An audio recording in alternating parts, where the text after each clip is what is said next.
peta kesadaran diri. Apa maksudnya tentang peta kesadaran diri? Ini sebenarnya hal yang gue omongin waktu sama teman-teman gue kemarin. Jadi gue dapat ide untuk bikin video ini. Karena gue selalu bilang, kalian kalau mungkin salah satu dari teman-teman dekat gue selalu tahu, ini hal yang selalu gue omongin ke semua orang. Kalau gue bisa punya ibaratnya satu obat di dunia ini yang gue bisa kasih untuk nyembuhin semua orang, penyakitnya itu adalah orang yang tidak sadar diri. Butuh kebijaksanaan di dalam hidup untuk tahu apa yang lo bisa kerjain dan apa yang lo nggak bisa kerjain. Nah, ini perbedaan orang yang bisa sukses sama orang yang mikirnya di bahwa dia bisa sukses tapi halu dan nggak pernah kesampaian. Dan gue pengen sadarin kalian ya, mungkin beberapa dari kalian yang halu di sini akan hal ini. Karena kenapa? Kalau kalian nggak sadar tentang diri sendiri, hidup kalian akan jadi luar biasa kasihan. Contohnya mungkin gini, gue bukan di sini untuk membunuh mimpi kalian ya. Gue bilang bermimpi itu bagus, tapi bermimpi yang wajar. Contoh, kalian mungkin termotivasi atau semangat gitu nonton video gue.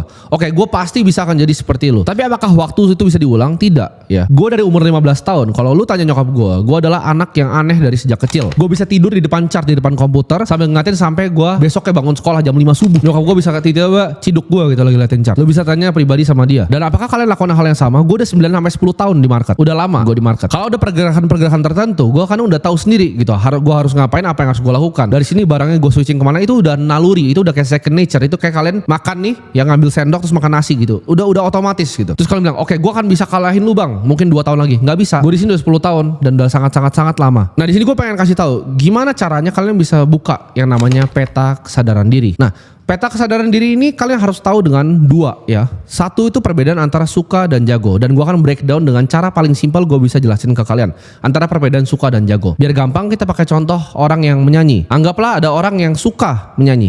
Dia ikut sebuah choir, dia itu di rumah suka banget nyanyi. Nyanyi adalah passion dia.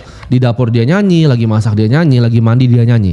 Dia datang ke choir ya kan, dia duduk situ. Dia berdiri ya, dia nyanyi, dia suka nyanyi di tengah-tengah choir yang ramai itu. Tapi karena dia cuma suka tapi dia nggak jago, akibat apa? Kasian yang dengerin dia. Dianya mungkin happy dan dia nggak sadar diri. Dia sekedar suka tapi dia nggak jago nyanyi. Orang bilang suaranya jelek. Nah, beda yang misalnya sama orang yang jago nyanyi. Orang yang jago nyanyi tapi dia sebenarnya biasa-biasa dengan nyanyi. Dia nggak pernah latihan gimana tapi memang udah berbakat dan udah jago aja dengan nyanyi. Dan ini sama di semua bidang. Ya. Ini gua akan pakai contoh nyanyi biar kalian lebih paham. Orang yang jago nyanyi dia di choir, walaupun dia aduh malas sih tapi buat kerja buat dapat duit dia jago nyanyi. Orang lain bisa menikmati apa yang dilakukan. Tapi kalau cuma sekedar suka, lu nggak jago, itu kasihan orang yang di sananya. Nah, ini kalian harus paham ya. Contohnya misalnya kalian pernah lihat mungkin acek-acek yang bermimpi untuk buka bakmi GM seumur hidupnya. Tapi dia nggak punya skill setnya, dia nggak bisa upgrade skill setnya, dia di situ-situ doang. Cuma jadi orang yang jualan bakmi ya, ada depan ada gerobaknya, udah dia jualan di situ. Seumur hidupnya bermimpi jadi bakmi GM. Itu kasihan menurut gua karena mimpinya tuh di luar dari kapasitas dia nggak sadar diri. Nah, apakah artinya orang nggak bisa upgrade kapasitasnya? Tidak. Kalian sebagai manusia tentu bisa level up skill kalian. Tentu kalian bisa level up kapasitas kalian. Tapi kalian harus paham apa yang kalian bisa kerjakan dan apa yang kalian nggak bisa kerjakan tadi. Kalau memang kalian nggak jago-jago banget nyanyi, ya nggak usah nyanyi. Nah, ini susah untuk orang telan. Sama dengan misalnya di industri yang di dalam gua, misalnya trading kripto. Nggak semua orang tuh bisa trading kripto. Nggak semua orang bisa tiba-tiba masuk ke market terus jago bikin duit ratusan miliar. Enggak. Itu cuma 1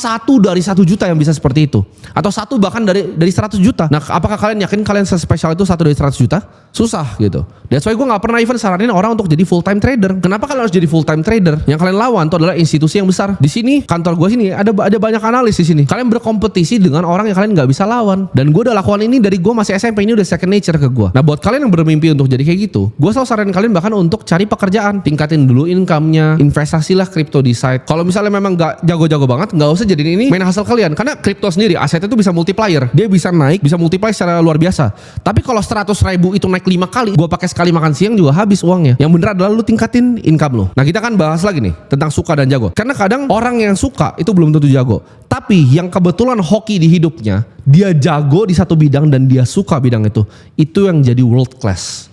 Itu yang jadi kelas dunia, itu yang jadi satu di antara yang lain. Nah, jadi kalian pahamin, misalnya kalian adalah interior designer, kalian tuh adalah sales, kalian cari yang kira-kira kalian suka. Tapi kalian tuh jago. Nah, jago ini gak bisa dari diri sendiri. Kalau suka itu bisa dari diri sendiri. Kalau jago itu harus dari orang lain. Contohnya ada orang lain bilang, oh lu jago trading, oh lu jago jualan, oh lu jago ini. Berarti lu beneran jago. Lu gak ngaku-ngakuin diri lu sendiri jago. Orang lain yang menganggap lu jago. Oh, dia memang jago di kripto. Oh, dia memang jago di mana gitu. Oh, memang dia jagoannya di properti. Kalian cari intersectionnya di mana kalian ketemu antara hal yang kalian suka dan kalian jago. Kalian harness itu, kalian akan buka peta kesadaran diri kalian. Kalian di dunia ini ada 3 tipe orang ya. Anggap begini, biar gampang gue jelasinnya, gue coba untuk pakai analogi lagi. Kalian anggap ada gelas yang besar itu, bulat gelasnya. Kalian di situ. Ada 3 tipe orang, ada yang cuma lihat ke bawah ini, bahkan nggak tahu ada gelasnya, nggak tahu ada di luar gelasnya. Nah, ada orang yang bisa ngelihat gelasnya. Dia tahu ada gelas di situ, Ya kan ada kaca di situ, dia bisa lihat ke depannya. Oh ada hal lain yang di dunia ini, tapi dia memutuskan untuk nggak mau ngambil itu. Jadi apakah itu salah? Tidak ya. Tidak salah untuk jadi orang yang biasa-biasa aja. Tapi gue yakin yang ngikutin gue di sini, kalian ada di sini. Ya kalian nggak nonton artis-artis yang lain yang aneh-aneh itu. Kalian buang waktu kalian untuk edukasi di sini. Karena kalian tahu ada sesuatu di sana dan kalian mau pecahin gelasnya. Dan orang ketiga, dia akan coba tonjokin terus gelasnya sampai pecah, sampai tangannya berdarah-darah. Dia coba terus. Karena dia tahu ada hidup yang lain di sana yang dia mau. Nah tapi yang paling kasihan adalah orang yang nggak punya kapasitas untuk mencahin gelasnya, tapi dia coba jedotin kepalanya terus ke gelasnya. Lama-lama jadi gila. Contoh, kalian yang termotivasi, ya misalnya dengar gua, kalian coba melakukan sesuatu, tapi nggak pernah ada hasilnya dan kalian selalu kayak ini. Gue mau bikin bisnis A, B, C, D, tapi kalian nggak pernah fokus, kalian nggak pernah disiplin, nggak pernah fokus, nggak pernah tanggung jawab. Jadi apapun yang kalian kerjain nggak pernah berhasil. Oh, gue mau jadi sales properti, misalnya kalian ngomong gitu. Kalian coba setahun gak berhasil, kalian keluar. Terus ntar ada lagi, oke, gue mau jadi agen asuransi, setahun coba keluar. Gue mau jadi apa? Kalian kayak bajing loncat gitu. Kalian coba-coba terus, oh gue mau ke kripto, terus coba, nggak bisa. Banyak yang kaya dari kripto, lu yang bego aja, lu nggak bisa kaya dari kripto. Karena ilmu lu nggak nyampe. Tapi sebelum lu berhasil, lu udah cabut gitu. Si yang gambar orang gali berlian itu, udah tinggal sedikit lagi lu cabut. Sedangkan orang yang terakhir yang ketok itu dia dapat berliannya. Nah jangan jadi orang seperti itu. Nah itu orang yang cuma jedotin kepalanya di gelas tadi, di kaca tadi dan nggak pernah bisa keluar, itu kasihan hidupnya. Dia akan jadi gila kayak acak-acak tadi yang cuma mimpinya punya bakmi jam, tapi bangunnya siang baru bikin bakmi. Otaknya nggak mikir marketing, nggak mikir improvement produk, dia cuma mau jualan bakmi, tapi dia mikirnya bisa jadi bakmi jam. Seumur hidup ya akan jadi orang yang kasihan, dan itu orang-orang yang akhirnya halu. Ya gue sebutnya orang-orang halu. Jadi gue bikin video ini bukan untuk bikin kalian gak semangat, enggak. Tapi tolonglah sadar diri. Ya, cari yang kalian suka dan kalian jago, kombinasikan dua dunia itu untuk menjadi kelas dunia di satu hal. Karena dalam itu lebih baik dibanding lebar. Dalam kalau lu dalam, ya lu tancepnya dalam, itu susah digoyang. Kalau lu lebar doang itu gampang gue cabut begini, tarik ke atas ya. Kompetitor bisa tarik lu ke atas, makroekonomi kondisi bisa tarik lu ke atas. Tapi kalau lu dalam di satu bidang, jadi yang terbaik di bidang itu akan susah untuk dunia goyang lu.